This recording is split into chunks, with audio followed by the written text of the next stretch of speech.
1500 வருடங்களுக்கு முன்வைக்கப்பட்ட ஒரு தீர்வு. இந்த நவீன கால வறுமை பிரச்சினைக்கு எப்படி தீர்வாக அமையும்? இது ஒரு நியாயமான கேள்விதான். இதற்கு தீர்வுதான் என்ன? எனக்கு தெரிந்த இலங்கையின் ஒரு பிரதான நகரத்தில் 7 பில்லியனுக்கும் அதிகமான பணம் ஜக்காத்தாக சேகரிக்கப்படுகின்றது என்று உத்தியோகபூர்வமற்ற தகவல் உள்ளது.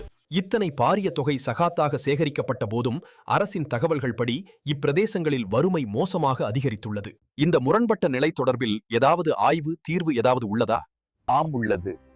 மிஷ்காத் ஆய்வு நிறுவனத்தின் 5 வருட உழைப்பு. இந்த சகாத் ஒரு பிரயோகா வழிகாட்டல் நூல். சகாத் என்ற கோட்பாட்டை எப்படி பிரயோக ரீதியாக நடைமுறைப்படுத்துவது, அது முன்வைக்கும் தீர்வுகளை இந்த நவீன காலத்திலும் நடைமுறைப்படுத்த முடியுமா? சகாத் நவீன கால வறுமை பிரச்சினைக்கும் தீர்வாகுமா? பாரிய தொகை சகாத்தாக கொடுக்கப்பட்ட போதும் சமூகத்தில் ஏன் வறுமை குறையவில்லை? இதுபோல பல விடயங்களை ஆழமாக ஆராய்கிறது சகாத் பிரயோக வழிகாட்டல் நூல்.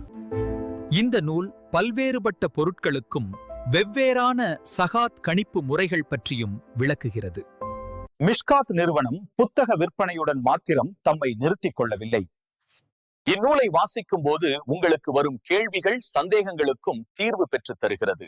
இதனை சமூகத்தில் தாக்கமுள்ள வகையில் நடைமுறைப்படுத்த சகாத் ஆய்வுக்குழு மூலம் சகாத் கமிட்டிகளுக்கான வழிகாட்டல்களையும் வழங்குகிறது.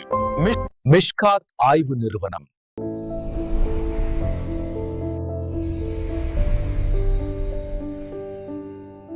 இன்றே வாங்கி வாசியுங்கள்.